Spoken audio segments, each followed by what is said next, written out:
সেদিন এক অদ্ভুত অভিজ্ঞতার সন্ধানে বেরিয়েছিলাম। জায়গাটা চেনা, তবু আজ যেন অন্য রকম। আশ্চর্য ভিড় জমেছে চারিদিকে, কিন্তু কারণটা ঠিক চোখে পড়ল না।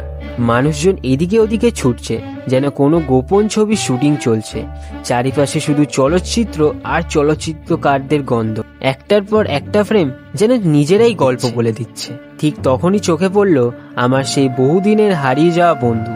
হাতে ক্যামেরা, মুখে গম্ভীর পেশাদারি ভাব, যেন সিনেমা জগতে সে আজ একেবারে প্রতিষ্ঠিত নাম।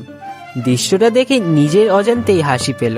বন্ধুকে তো চিনি, কিন্তু নতুন এই অবতার দেখে মনে হলো গোয়েন্দা কাহিনীর চরিত্রই যেন। হাওড়া ব্রিজ তো ছিলই, কিন্তু তার পাশে যখন লন্ডনের লাল টেলিফোন বুথ চোখে পড়ল, মনে হলো ফেলুদার লন্ডন অভিযান আর শার্লকের বেকার স্ট্রিট কোনোভাবে কলকাতায় এসে জোড়া লেগে গেছে। স্বাভাবিক কৌতূহলে একটু এগোলাম।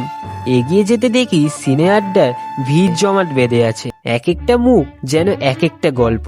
এই যে ইন্দ্রপুরী স্টুডিও, কারা কারা নামটা মনে রেখেছ? হ্যাঁ, ঠিকই ধরেছ, আমি কলকাতার ইন্টারন্যাশনাল ফিল্ম ফেস্টিভ্যালে এসেছিলাম, যা আয়োজিত হয়েছিল নন্দনে। দুঃখের বিষয়ে পৌঁছেছি শেষ দিনে, ফলে দেখার বাদ থাকা রহস্যগুলির সমাধান তোমাদের পরের বছরই হবে।